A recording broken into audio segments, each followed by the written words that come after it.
News starts right now. Heavy rain floods western Washington, swallows up roads and homes, and sends property sliding down ravines. My dad's life work could be destroyed. Tonight, the scramble to clean up and when the rain will let up. Good evening. We have team coverage on this December flooding tonight. Komo crews are stationed all across western Washington. Komo 4's Theron Zahn is in the weather center with a look at our forecast. But we begin with Komo 4's John Flick, who is live in Arlington, where water has turned some neighborhoods into lakes. John. Yeah, that's exactly right. And rivers with really strong currents. I'll let you know in the last couple minutes, the rain has started again, so that's not good news. This is all from the Stillaguamish spilling over, and behind me, you can see the flooding. Now, when we got here, the rain was up to about where I'm standing, but it has gone back, so that is some good news. But you can just see this house covered in water right here. It's surrounded in water. There are more that way where it's the same story. When the water started to rise, that got some people in trouble. A rescue from the rising waters. Overflow from the Stillaguamish River caught a woman off guard. You see her slowly climbing into that powerful hovercraft. She initially hoped to ride out the storm. She eventually called me and she was just really upset and scared because we don't know how high it's going to get.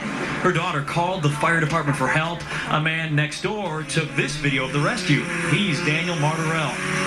Every so often we feel something hit the house and, we feel a thud or whatever. I talked with him by phone because he and his family are stuck. By choice, actually. His father-in-law is in construction and built the home to withstand floods. So you've got a sump pump that pumps everything out. The basement has a steel door and it keeps the water from coming in. So I think we're pretty safe. Many homes can't withstand the powerful surge of water, though. Throughout Arlington and Granite Falls, we found homes where water is seeping in. I went into one where the damage is devastating. Pretty numb. I just feel like I'm completely helpless. There's nothing I can do about this. It happens so quickly. Water nearly a foot high has invaded Tracy Whitcomb's home, a place he and his partner were turning into a bed and breakfast. They bought it a few years ago after the flood of 2006. That it was the 100-year flood event, that we would probably not see something like that again for another 100 years. And now 4 years later, here we are again. The floodwaters wreaking havoc on so many lives, the conditions prompting future plans. Get her out of here. I don't want to have to go through this again. Her mom rescued by boat today. Her family says she'll move away for good very soon. And once again, that rain has picked up a little bit. And I want to let you know that for people in need who've had to move out of their homes at the Granite Falls Middle School, there is a shelter set up by the Red Cross. Reporting live, I'm John Flick, Komo 4 News. All right, John, before you go, we understand that you used a very unique method to get some of that video for your story.